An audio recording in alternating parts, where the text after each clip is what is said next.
All right. You ready, Eddie? Mm-hmm. All right, let's do this whole book without Miranda. But who will read Miranda's sections? We'll have to split them up word for word. Okay. I'll read the good words. You read the bad words. You can do your best Miranda impression. All right, yeah. I'll try one of I'll start working on Aldrea and Dak land on the blade ship as it takes off out of the valley, rising through the blue mist. Chris, that's actually how you read the section sometimes. No, that was my Miranda impression. What? Chris was doing... we weren't trying to read the book without you or nothing. What? In 1996, Scholastic began publishing Animorphs. Over the next 6 years, Catherine Applegate and her husband, Michael Grant, under the pseudonym K.A. Applegate, produced 54 main series books, several spin-offs, and inspired a TV series, graphic novels, and a cult following. We can't tell you where we live. We can't even tell you our last names. But we can tell you our thoughts and feelings on this series, book by book. I'm Miranda.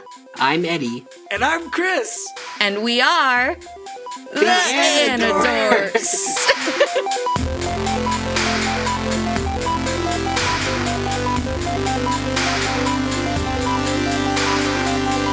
These may be kids' books, but we discuss dark themes and mature content. There may also be some explicit language. Listener discretion is advised.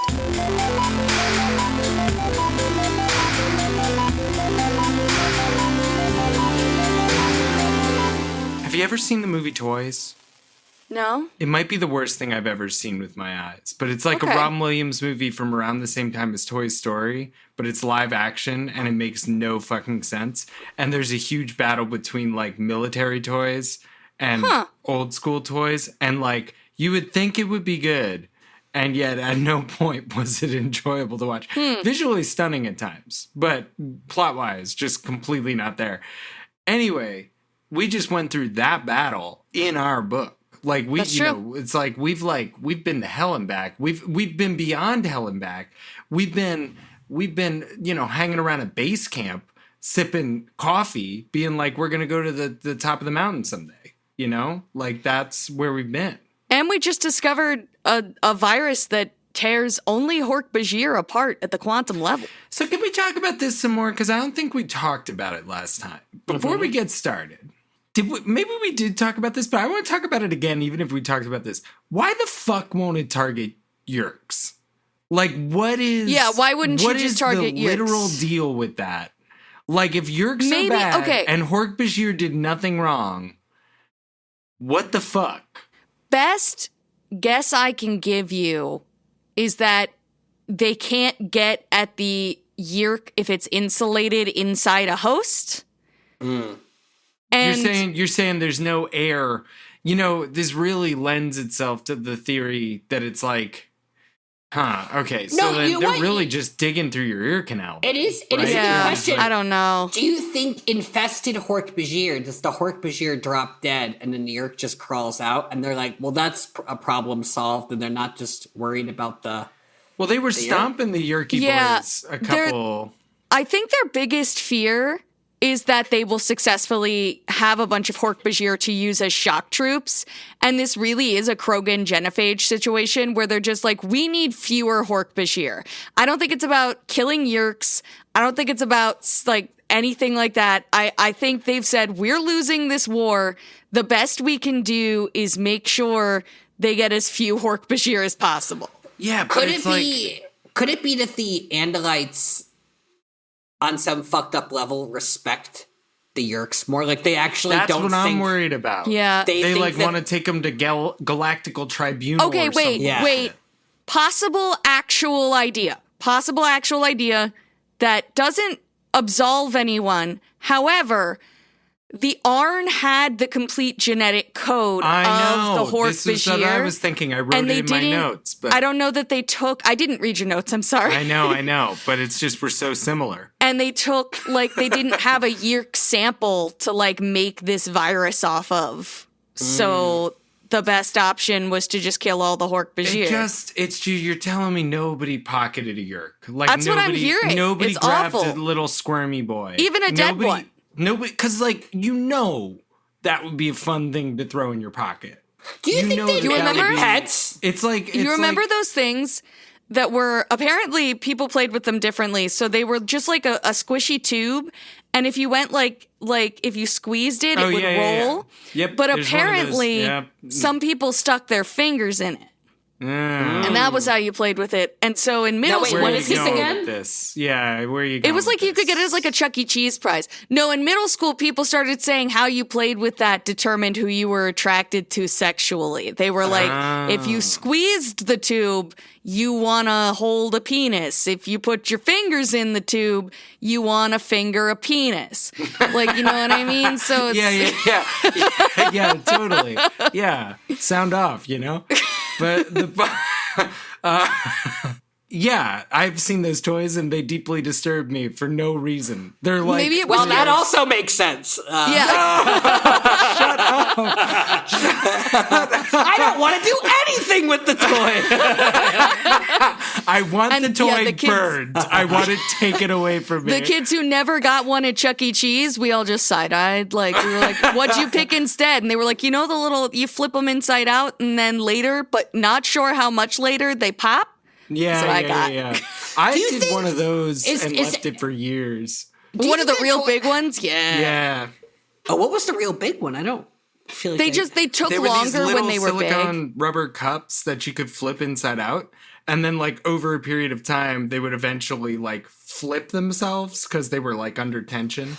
And it was like a sudden and enormous explosion of force. Oh, Yeah. Relative to size. They were like yeah. they were like that's- landmines for children. Do you think that Baby's first landmine. that those toys brought out Landmine will bring what was down. the turgid pod?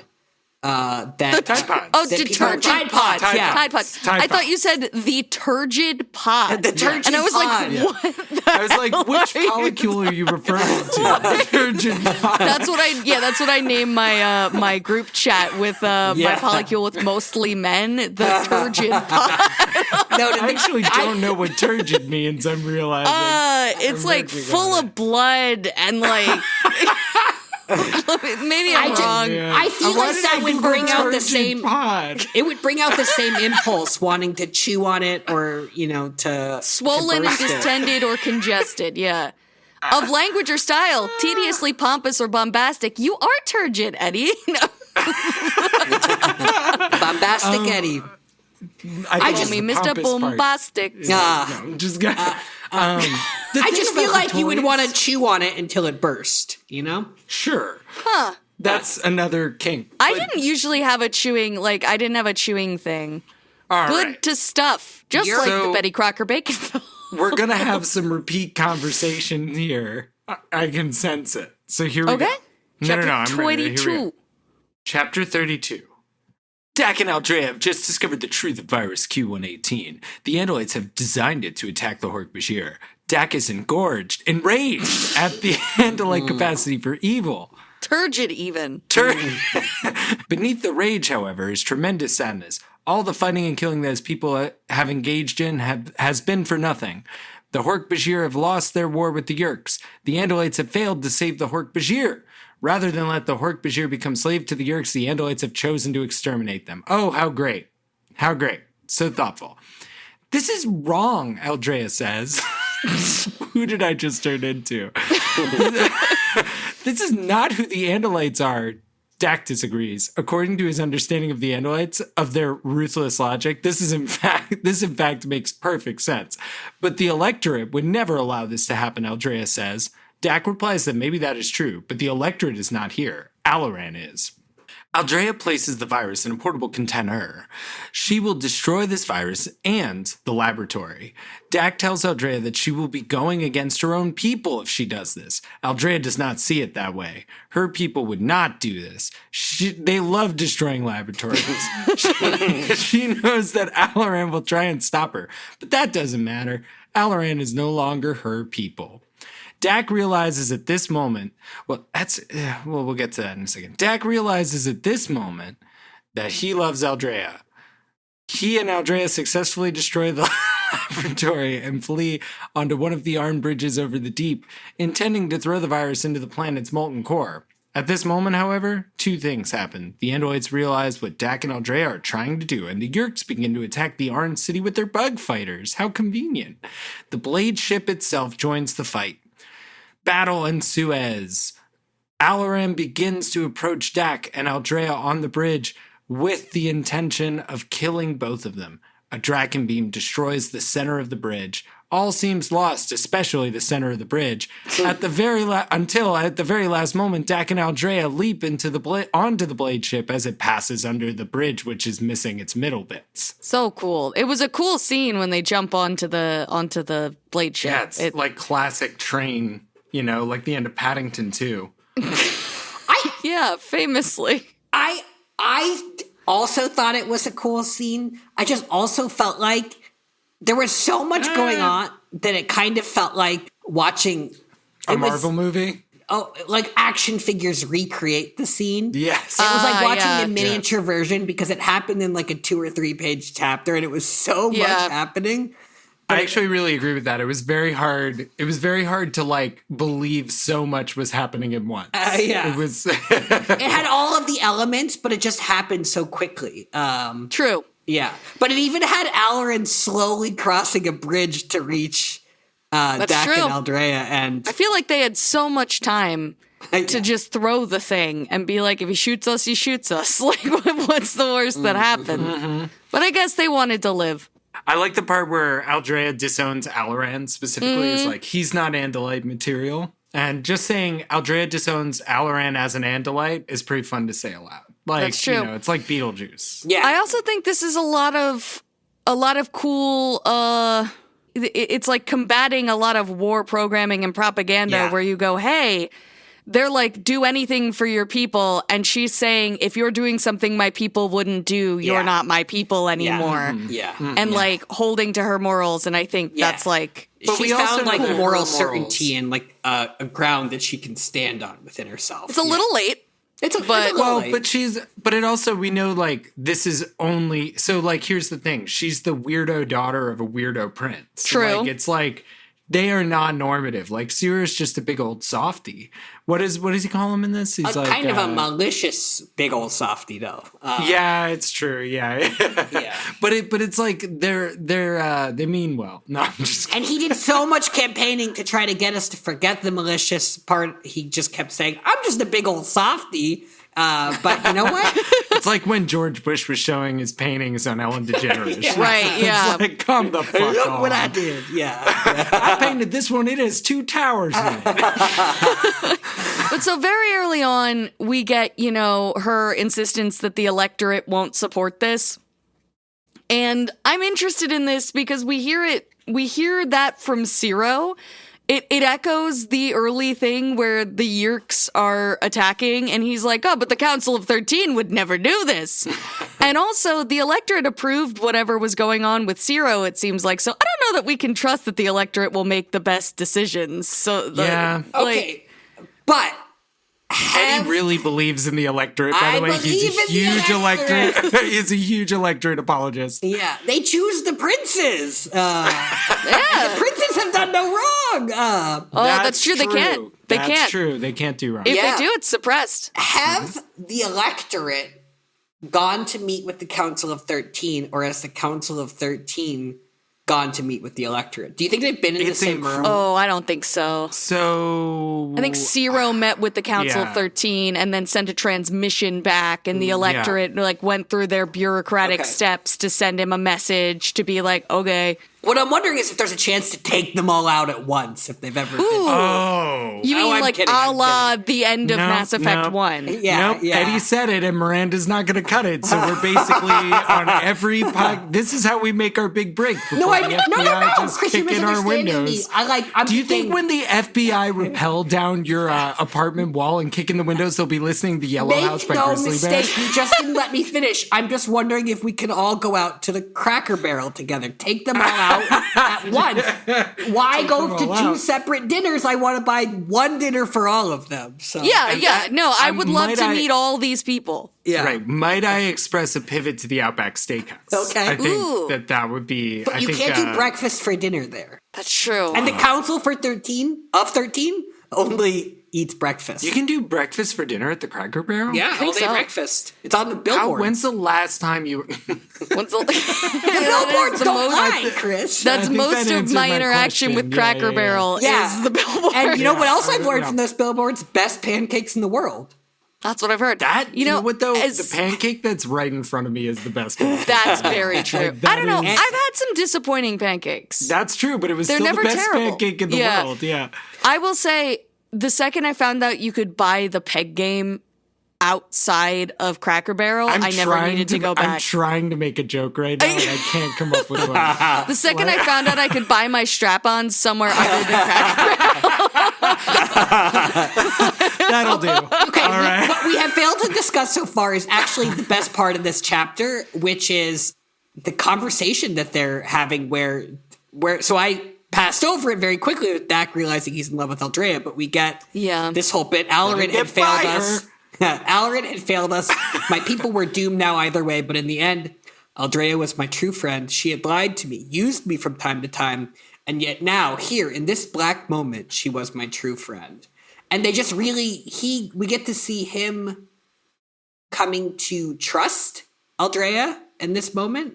That's true. Yes. And It should be noted that it's followed up with him saying, I didn't believe you when you said if you were forced to choose, you'd choose me. And Aldrea responds with, of course you didn't. I was lying. Yes.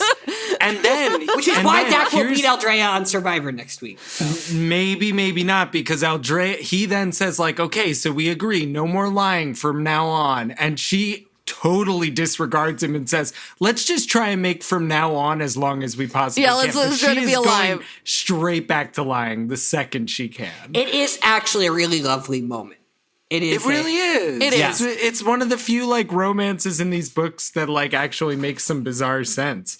Like Or whatever. Marco and I don't know. Max. Yeah. Well, Right. not the ones that you write, Eddie. The ones that you write make me cry. It's like, I do think we need to talk about, I cared for her very much then. I probably had before that, but that was when I finally realized it. With all her lies, all her inbred Anda-Lite Yeah. arrogance, yes. all her manipulations, I loved her.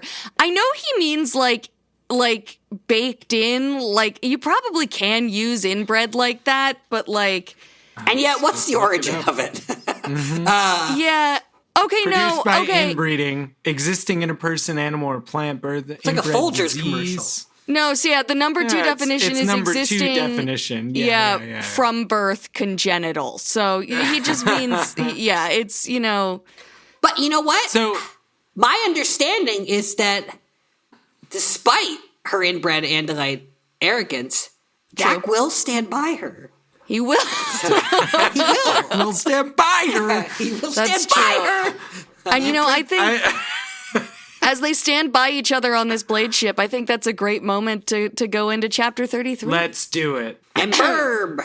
I know I said that like I was ready, and then I had like the biggest frog in my throat. You have a little frog in your throat? Maybe you should imbibe him, Burb. Ba-boing, ba-boing. Sorry, that was the hopping noises of the frog. Yeah, that's accurate. Chapter 33. Aldrea and Dak land on the blade ship as it takes off out of the valley, rising through the blue mist. Dak is unconscious. Aldrea's front right leg is broken, but she knows that the blade ship will accelerate any second. If that happens while they are still present, Aldrea and Dak will go tumbling to their deaths. Aldrea wakes Dak up. I fucking got you, you loser. Chris, no, it's gone. Where'd it go? No, Chris is editing. Chris is doing weird things while I'm reading it. You made it smaller? What happened? No, I did a comment. I did a smiley You added a comment and it pushed me to the top. Oh my god. Aldrea wakes Dak up. He asks if they are safe to throw the canister containing the virus, but they are now nearing the crowns of the valley's trees. Aldrea worries that it will miss the deep if they dispose of the canister now. Dak hands Aldrea the canister to hold as he picks her up before leaping from the blade ship. Dak swings from tree to tree with Aldrea in his arms. He asks if Aldrea can morph a Chadoo. I guess it is just one arm. Dak swings from tree to tree. Dak swings from tree to tree with Aldrea in his arm. He asks if Aldrea can morph a Chadoo, but she will drop the canister if she does. Instead, Aldrea morphs into a Hork-Bajir, revealing that she has acquired Delf. We did see her do that, but she's like, hey, check it out. She is able to maintain a hold on the canister. Aldrea tells Dak that she is aware that if the virus is released with her in this form, she will die alongside him. She tells Dak that she will live or die with him. Hanging together from the crown of a 1,000-foot-tall tree, they press their foreheads together in a Hork-Bajir kiss. They descend from the tree and immediately are surrounded by an army of Hork-Bajir with Dracon beams. One Hork-Bajir in particular We're all steps like forward. wooing in a sitcom style. It's Esplin, and he is eager to finally make Aldrea his host. So I know that we're to understand that the moment just came over them.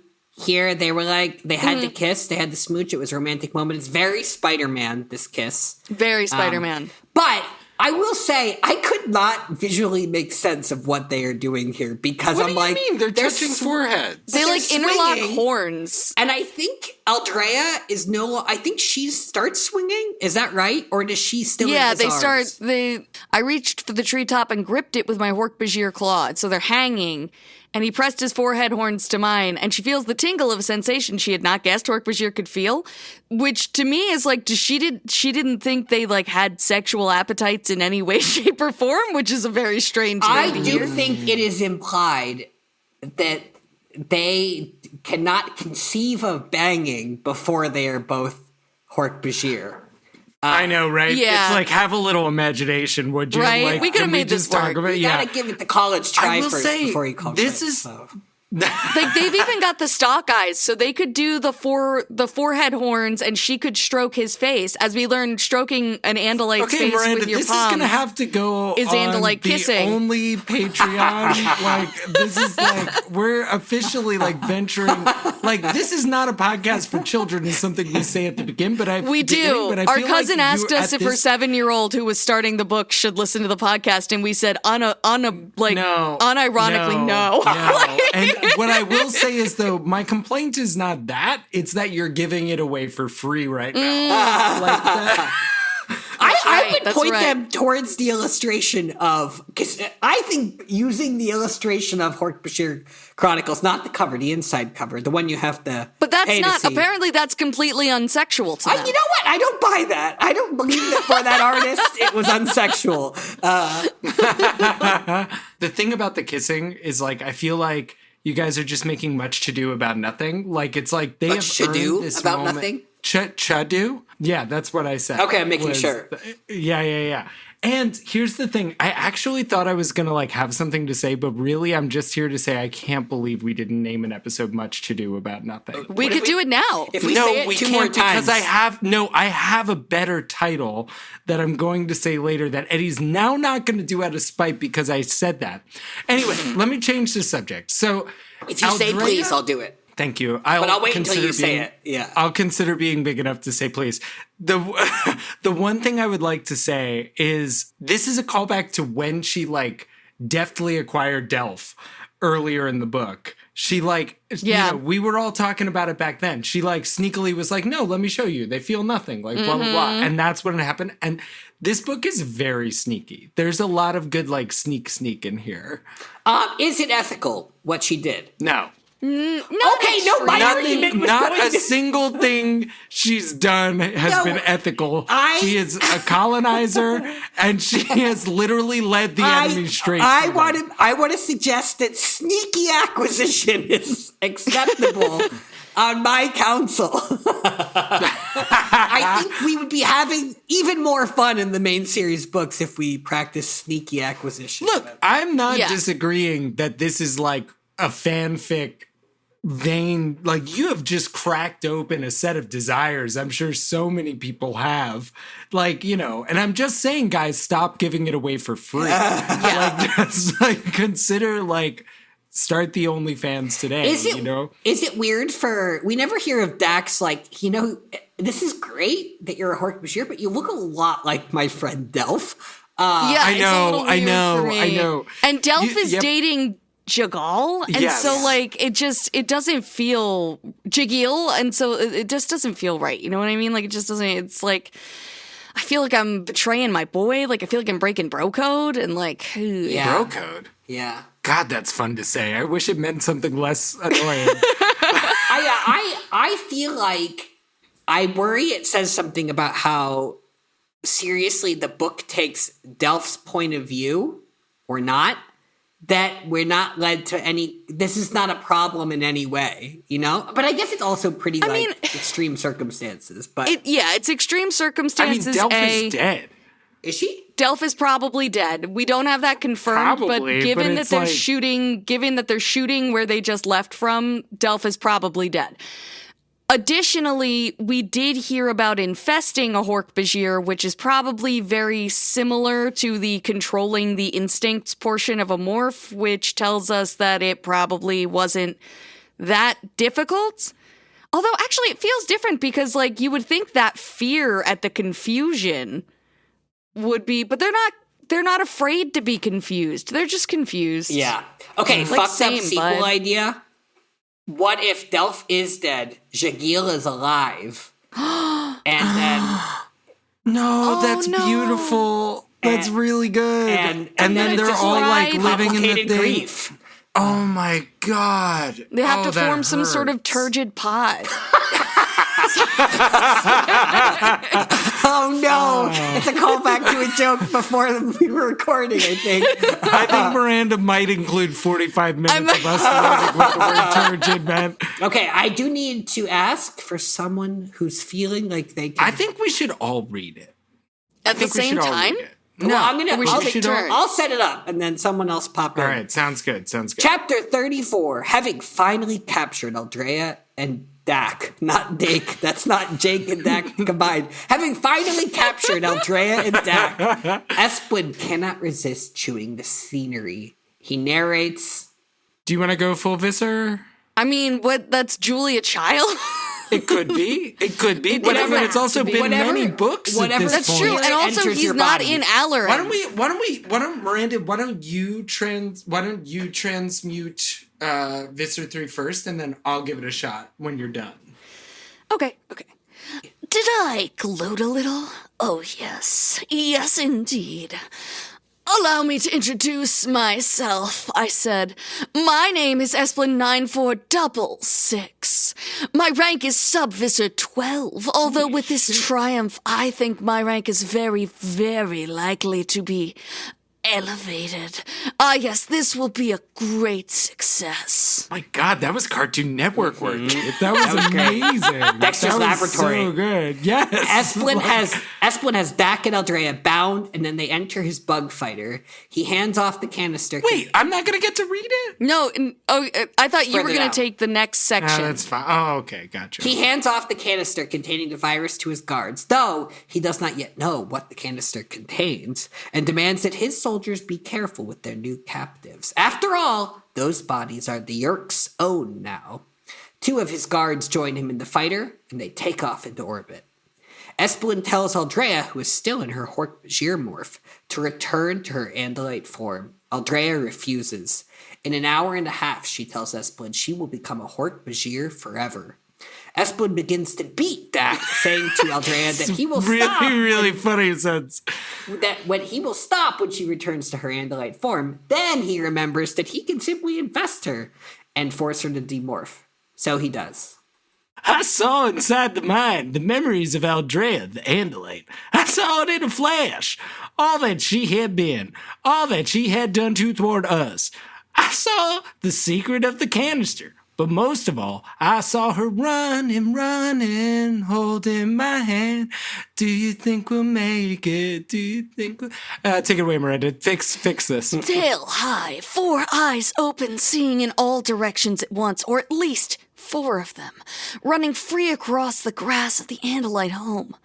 Hello, Anda-Lite, I cried, sensing that she was aware of me in her mind. You are mine, my host, my slave.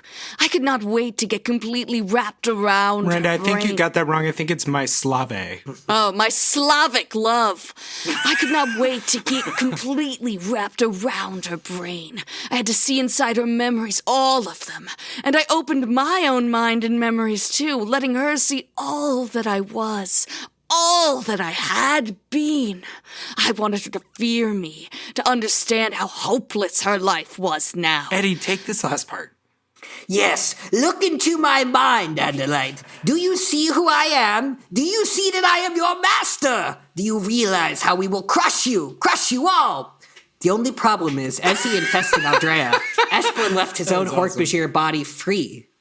That free Hork... This is the stupidest Visser 3 moment ever. It's a big blunder. It is. It's incredible. That free Hork-Bajir quickly incapacitates both of Esplin's guards. Esplin hasn't fully entered Aldrea's head either, so someone manages to seize the lower half of Esplin's body and yank him out. Yank him. In my powerless rage, Esplin says, there was a part of me that still could think of nothing but that sweet memory of the overwhelming beauty of an Andalite running free. Play that Gwen Stefani song. So I feel like we basically, do you know that like classic image of Pooh Bear stuck in the window? Yeah. And that is Esplin here. Like, I didn't understand until that last moment that his butt was still sticking out of the ear. Yeah, I guess they must not like- have very deep ear canals. It must go like straight from outer ear to brain, that he was able to touch her brain and his butt was still sticking out. Like, Or maybe it's like one of those toys that you used to get at Chuck E. Cheese that you squeeze and it elongates and everything. oh, right, yeah. Yes, the yes. water And snakes. you Get can it tell a lot elongated about for a everyone, person right? based- Yeah.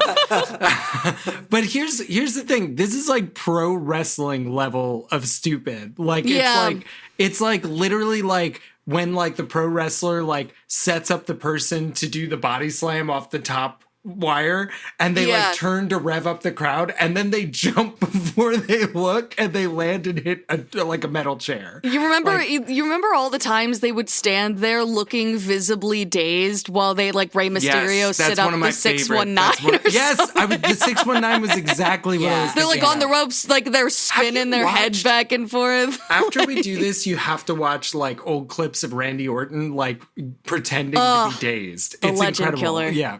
2 notes. One, I guess 2 notes, 1 family. Trust your heart. I guess Esplin 9466's host. That song is more appropriate for this It than is I would have guessed. learned very well from him how to be good in combat. But the more important thing, or I could save this for the notes, but I do just want people to know that I couldn't remember that Hork-Bajir's name, and all I could come up with was Hat Pusher. And no,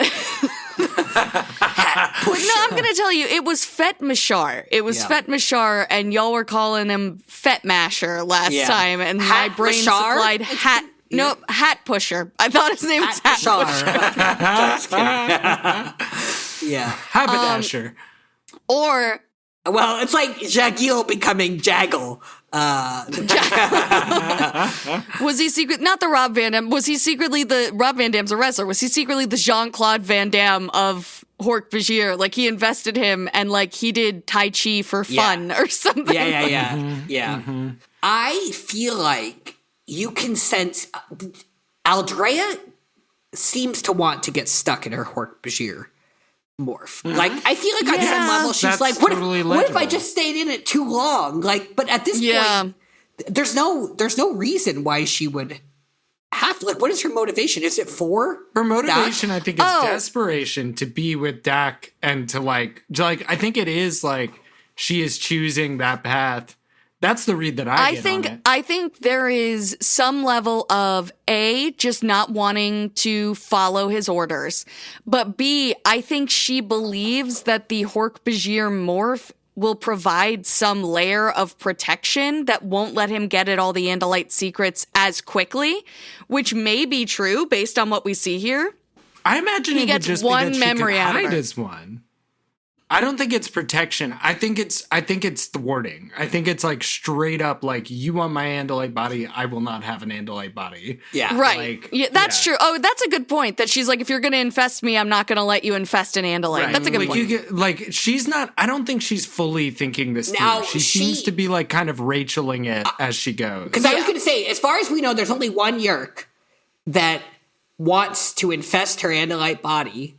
A really gross thing to say. True. Yeah, And she has an opportunity to squish him, and then she wouldn't have to get stuck as a Hork-Bajir. Yeah, that's a good point. She should know that this is the same year because he's like, oh, that morphing 100%. thing was so cool.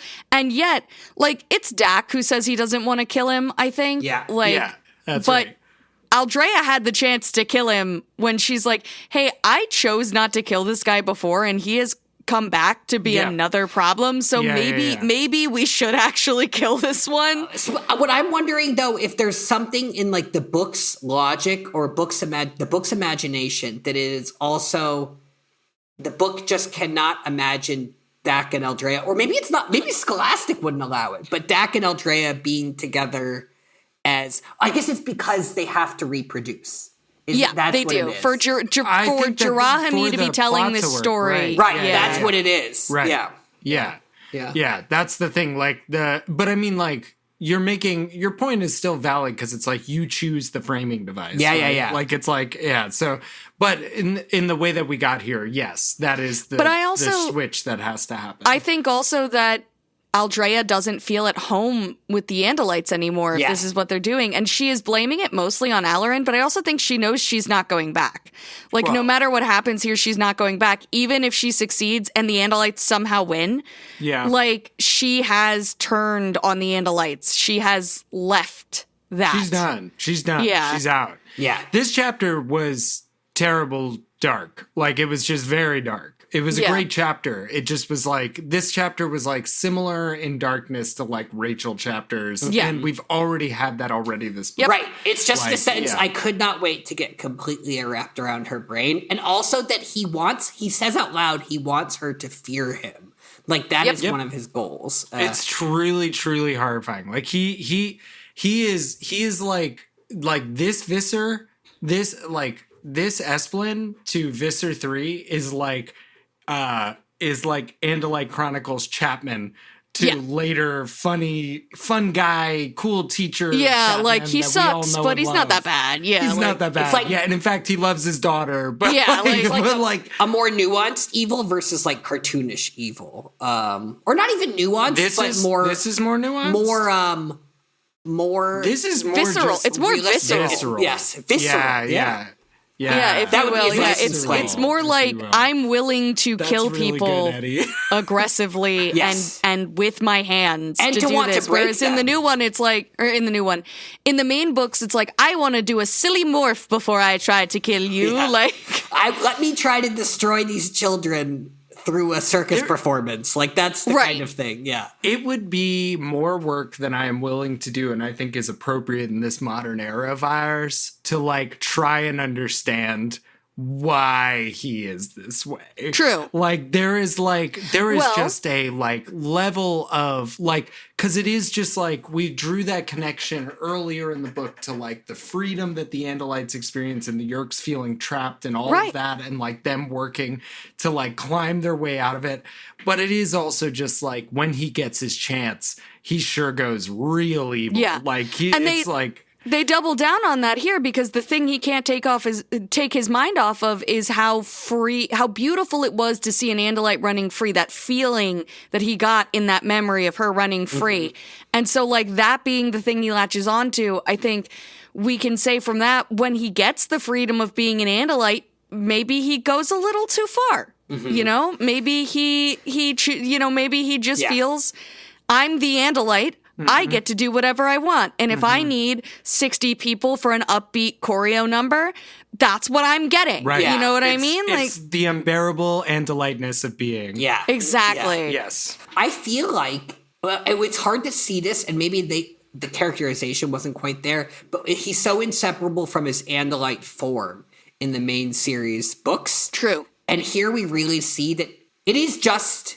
Visser 3, maybe like a handful of other Yeerks, we don't know. But he has like he just has a little man's complex. He's a tiny Yeerk, and he wants to have a big, powerful body. And also, he seems to want to be an Andalite. Like, he is obsessed with Andalites. It's like a sexual fascination, but it's also like this power fascination. It's this like, and not just physical power, but also their intelligence. Like, it gives like power fantasy, like it gives really weird vibes to me. Like absolutely, yeah. It's like I don't even know that it is sexual because like it might be. I'm not saying it can't be. Yeah. But I didn't mean to fully imply. No. You didn't say that. You didn't say that. Eddie fully said that. Yes.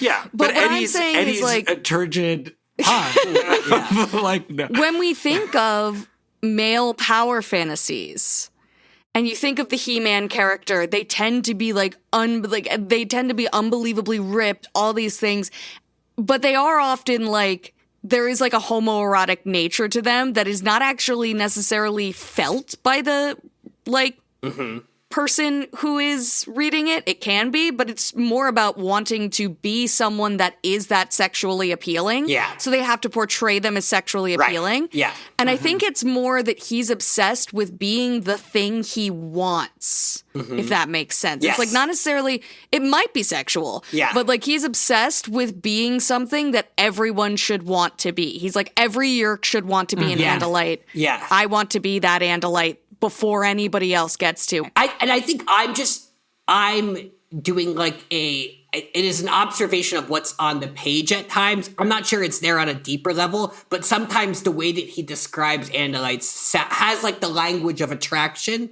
But I think you're right that it's probably something more going on there. Absolutely. It lines up with where those beats would typically line up in other narratives, for sure. Yeah. Should we move on to chapter 35? Yeah, let's do it.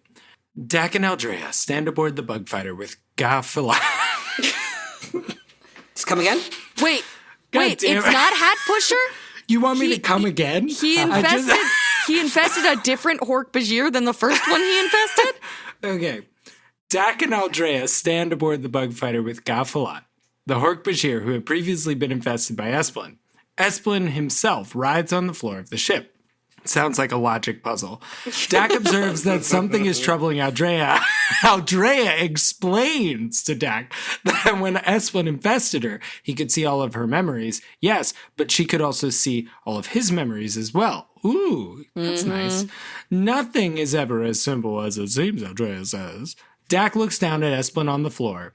He squished him, is what I want to say so badly, and I'm never going to get to say that. He cannot bring himself to kill the Yeerk. He does not even want to kill him, he says. He's just so tired, too tired to even draw breath. Like, literally just fall on him, dude. Like, all right, I'm sorry. Aldrea and Dak. Aldrea asks Dak what he wants to be when he grows up. Sorry, that second truly is hidden. Aldrea what do you want to Dak do next? Like when you finish playing a certain Disney game. World. Yeah.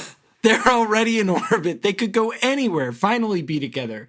Dak takes Aldrea's hand just as the ship is rocked by an explosion.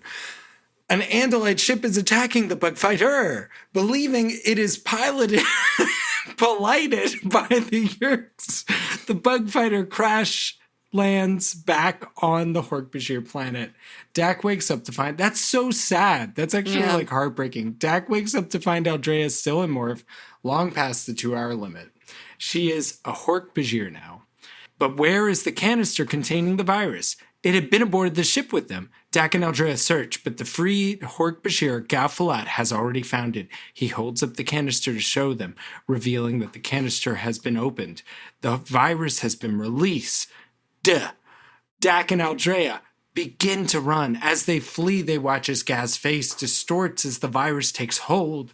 The virus takes hold of him. They go to the On City.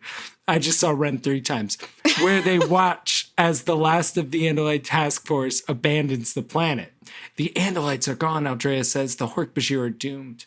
But Dak points out that there are valleys that the virus will not reach for some time. Some of them will survive. Aldrea says that for a while, she and Dak will have each other. Dak narrates that he is a Hork-Bajir seer, but he cannot see the future. He cannot see the hope that must still be there. But he can see Aldrea. That would be enough. I'm gonna die, dude. This is so, like, when she says, for now, for a while, we will have us. Yeah. I want that engraved on a wedding ring. That's like the most beautiful sentiment. It's like, I don't know how long we'll have each other, but we will have each other, and that will be... Yeah. We will be enough. It's like... Together. And like, and then the fact that, like, they were talking about going to another planet and being like a Hork-Bajir Adam and Eve, and then their descendants become the new Hork-Bajir Adam and Eve, the free Hork-Bajir. Like it's just so beautiful. It very much is like dating in the age of climate collapse. It's like that's what that like vow sounded like to me. Eddie, shut up. You're not dating. Like, just shut the fuck up. No, it's not dating. It's not dating. It's the next step where you're like, should we think about kids? And it's like, I don't know how much time we have, but for now, for a while, we'll have us. I mean, really, and that'll be good. Having kids is kind of like kicking the can. It's like, they'll figure it out. Yeah. It's like, I think the drama of this book worked for me so well. And I think all of this comes down to one specific thought I had, which is like, Aldrea makes this choice to like change and to be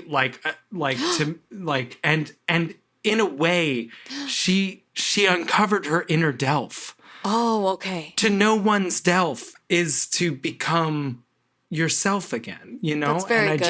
I just think that's very beautiful. I What were you going to thought- say?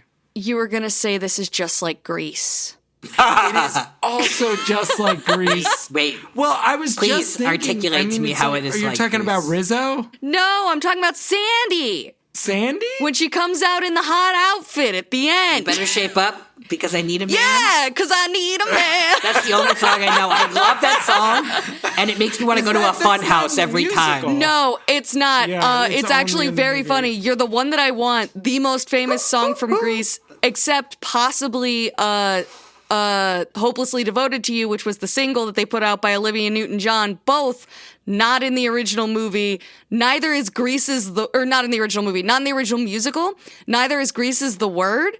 And neither is the song Sandy, where John Travolta's character sings about how he's upset that he fucked up the drive-in because he tried to make out with her.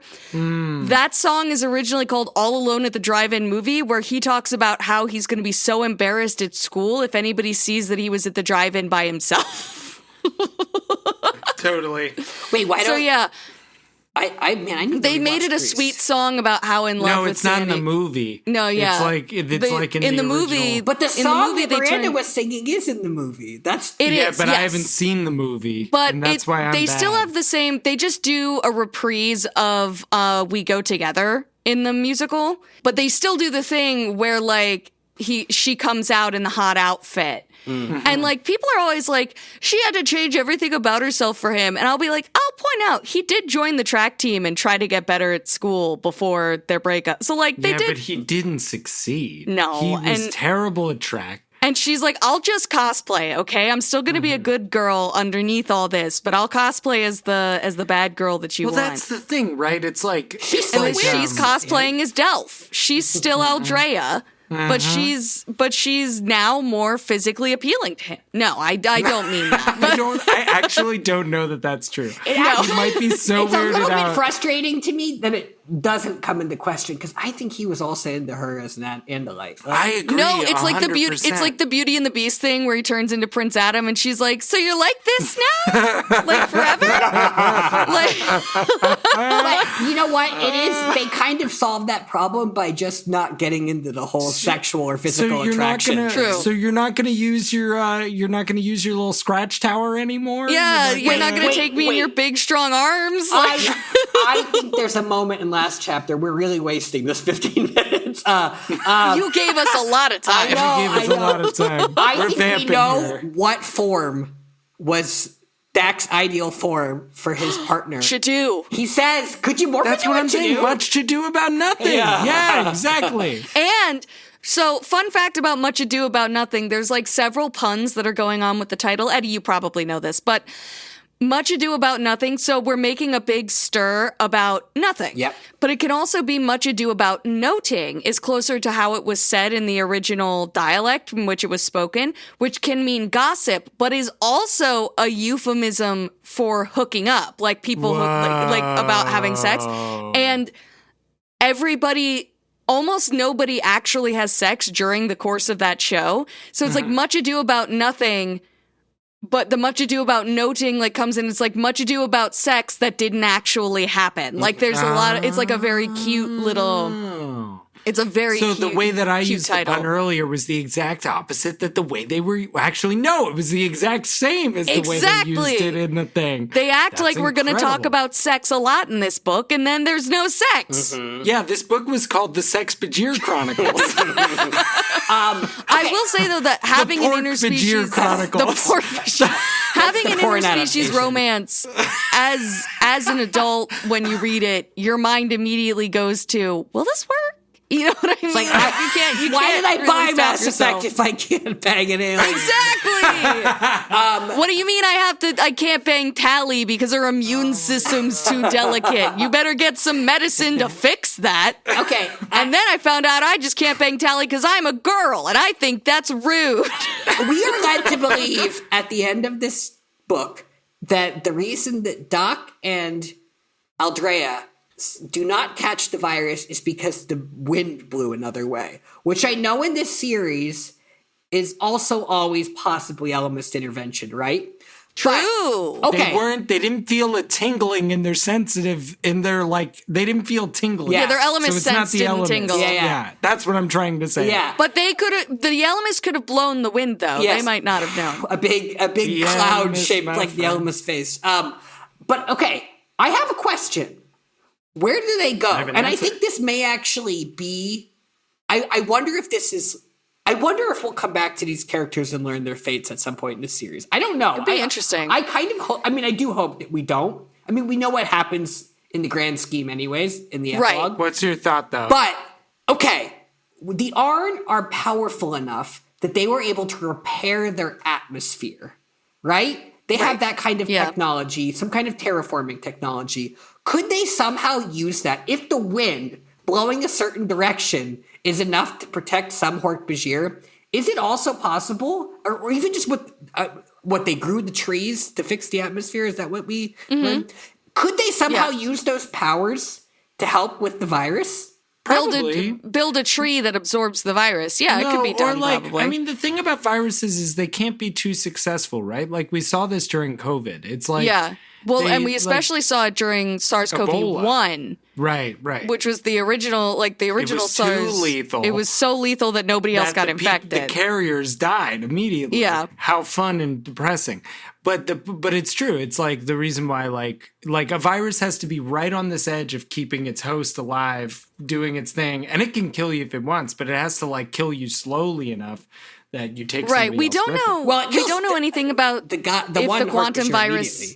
But this is a quantum virus. Yeah, we don't know much about the quantum virus in general. We don't know what a quantum virus is. We don't know if it dies over time, because that's the thing about a virus is if it doesn't find another host, it will die. But we don't know if the quantum virus can just live forever. I will say about valleys, like the thing that's true about mountains and valleys is that like if you origami?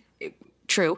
But like even storms will like roll up to the edge of a mountain and just fucking stop. Which sometimes like they can't, the air can't make it over if the peak is high enough. And so like the other thing is I think that the thickness of the atmosphere in the zone of exclusion or zone of separation might be like they could have stayed down there and been safe, but it sounds like they wanted to go out and try to find other Hork-Bajir who were still alive and save them from their fate. Yeah. But so... And also the heat, in the Arn know. City, I feel like we never hear about the temperature of being close to the core like that. It seems like it should be very hot. Which I feel like could make a difference with... I mean, again, it's a quantum virus, but I feel like... Yeah, I don't know how much of a virus it actually is. I don't know what a quantum virus is. Yeah, is it actually just like a particle that destroys you at the subatomic level? It's like a weapon. It's not actually a living thing. Because the thing about a virus is that it's alive. The vibe that we got from earlier descriptions about it when I was and we're in a different era now. Like we've lived through the era where like Schrodinger's cat has become like a meme, right? Yeah, so that's true. I was just kind of imagining it would be more like quantum, like it was like somehow, but it seems to just be a retrovirus of some sort, like biological warfare. The way they tried to explain it, when they explained the effects of his head bulging out, that definitely sounded like it was just a virus.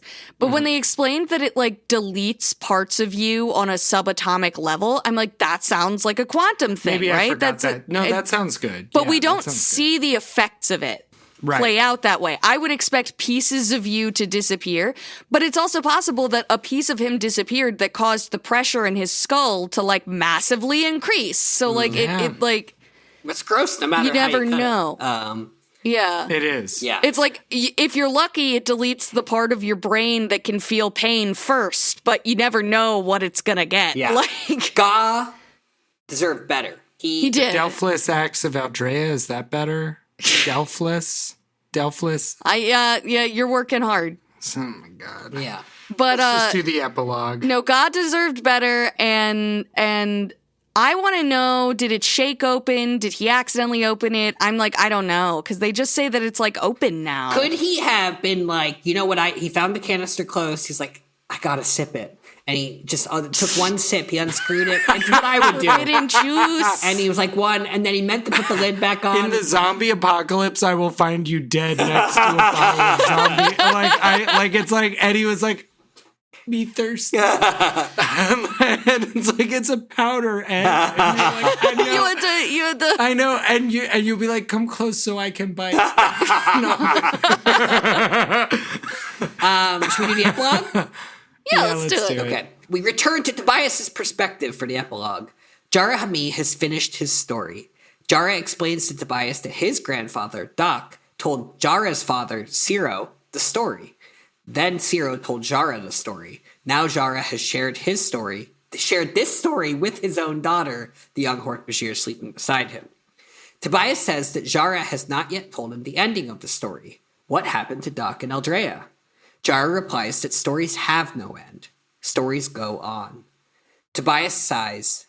He was already feeling down when he arrived at the Hork-Bajir settlement earlier in the day. That story hadn't helped.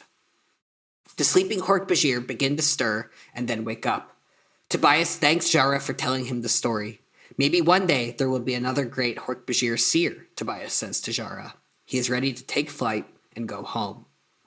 Before Tobias can leave, though, Jara introduces Tobias to his daughter. Her name is Toby, Jara says. He and Ket have named their daughter after Tobias. Tobias is honored, but isn't Toby a strange name for a Hork-Bajir? Yes, Jara says, it is a strange name, but a good name. After all, Toby is different. Tobias is hesitant. He begins to clarify. Different as in, Toby herself smiles at Tobias. Yes, Tobias, friend of the Hork-Bajir. I am different. Tobias is comforted as he soars away. Jara is right that stories have no end. But Tobias is happy that Toby will write the next chapter. Sweet ending. It's very sweet. It's very sweet. I think Toby should get to be a main character. I think Toby Hamid, when she gets old enough, should join the main cast and start kicking ass and taking names. I also I love that we closed on the stories have no end, stories go on. And it's a perfect example of how they have culture and wisdom, whether they're a seer or not, you know what I mean? And it's a culture and wisdom that throughout the entire story that he told was ignored by the Andalites and by the Yeerks. But in this moment, Tobias takes that wisdom and he absorbs it, and he's like, that is that is wisdom. And he doesn't, this feels like it changes a little bit of how Tobias sees them too, because at the beginning, Tobias was very quick to be like, oh, it's kind of hard to carry on a conversation or whatever. But he's not so quick to dismiss them as he leaves, you know? Miranda, I have a question about that. So I agree with you. I love that that's kind of the lesson. That's the idea that this book ends on. But I found myself thinking, like, is stories go on? That seems like a very trauma-informed kind of perspective to have. And so, like, I don't mean, like, personal trauma, but almost like you would see with a group of people who had experienced, like, a historic trauma. And I wonder if it's something they said before the Yeerks came to their planet, or if that's wisdom that's come out of it. Not that it really matters. It doesn't matter. But it's like, is that culture that's shaped in response to what happened to them? That's an interesting question, and I don't know. I mean, it's still the fact that they it feels like the storytelling aspect of their culture must have existed before them. Totally this right. story, maybe not. But, I mean, maybe the story of the Jubba Jubba is over. I don't know. You know, if they told the story of the Jubba Jubba, maybe you'd have been like, yeah, that one is done. The Jubba Jubba is no more. But I think the Jubba Jubba lives on. I think the Jubba Jubba's maybe. return. And maybe he'd say that. He'd say, like, we can't tell you any more of the story because Can't tell you our last names. It's being written somewhere else. We don't know. You know what I mean? Yeah. But it like warms my soul as like a person who's one of my favorite games is The Longest Journey, where like this old woman, it starts out this old woman is telling a story, and at the end of the game you find out. Spoiler alert. I'm sorry, it's not that It's okay, important. I'll take it off. Go for it. But you find out that she's the main character of the game. Oh, yeah, that's... And so, yeah, like, it feels pretty obvious, but it's still, like, the fact that they confirm it makes you smile at the end. You know what I mean? The fact that they don't leave it up to interpretation. It feels full circle. It feels good. I like it. Yeah, me too. Yeah. I also love that Tobias gets honored in this way, that he gets this... Yeah. Do we think he deserves it as much as Zero? Or perhaps... a lot more.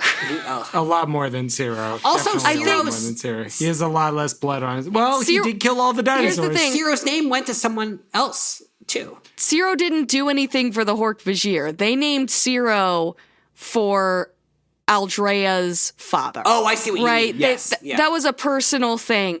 But Toby is named Toby because of a person who directly helped free the Hork-Bajir. And I'm like, the criteria for when you're going to use non-Hork-Bajir names, like, the bar may have just been raised a great deal. Like, if somebody's like, we're thinking of naming her Jessica because we got a free smoothie from a girl named Jessica. It's like, I don't know if that's good enough anymore.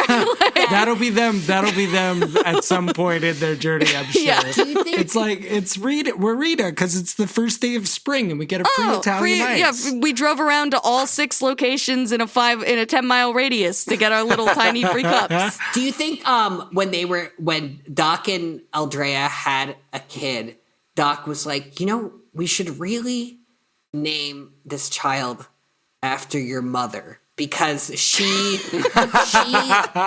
just loved the biology of our planet. She loved studying the plants, the wildlife, and she didn't want to do anything. What was your with mother's that. name Yeah, what was again? her name? And then Aldrea And then she was like, oh, it's a boy. What if we do Zero? Yeah. So here's the other thing, you guys. Other things that rhyme with Delf, do-it-yourself, thing in itself, continental shelf, ice shelf, elf, remember oneself? Wait. Elf is a wonderful, it's like a Target-owned makeup brand. I don't know if it's still Target-owned, but it's very affordable. It's eyes, lips, face. Mm-hmm. So Delf is clearly dick, eyes, lips, face. Wow. Powder everything. And the point is, powder everything is the slogan. And then, Everything but no, I think italicized. Delf, everything. Delf, I think, is just like replacing Will Ferrell in the movie Elf with the Hork-Bajir. Wait, That would be very funny. I also think Delf on the Shelf. I don't know Delf if you... on the it, Shelf. this child looks Like- like Delf, doesn't it? This child, it's past. Yes. Toby? Yeah. Probably, Right. yeah. Toby looks like Delf. No Aldrea there. No, not even a bit. Yeah.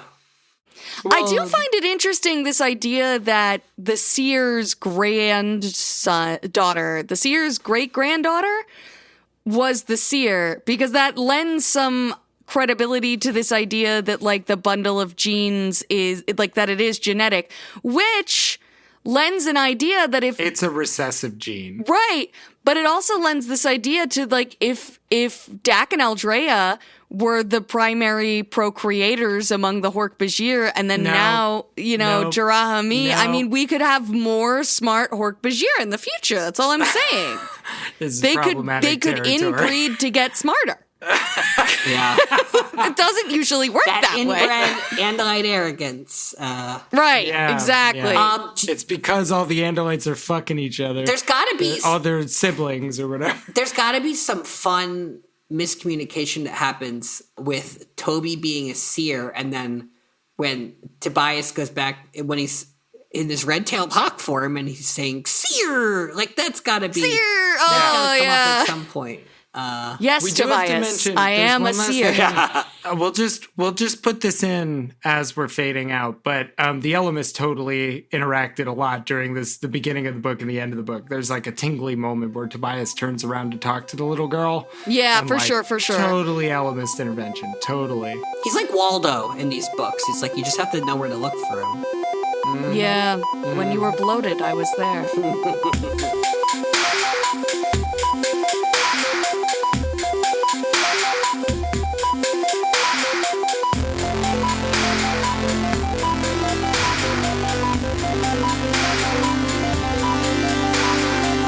Thanks for listening to Anidorks. We'll be back soon with lots more to say. Until the Andalites return, or at least until next time. See you soon!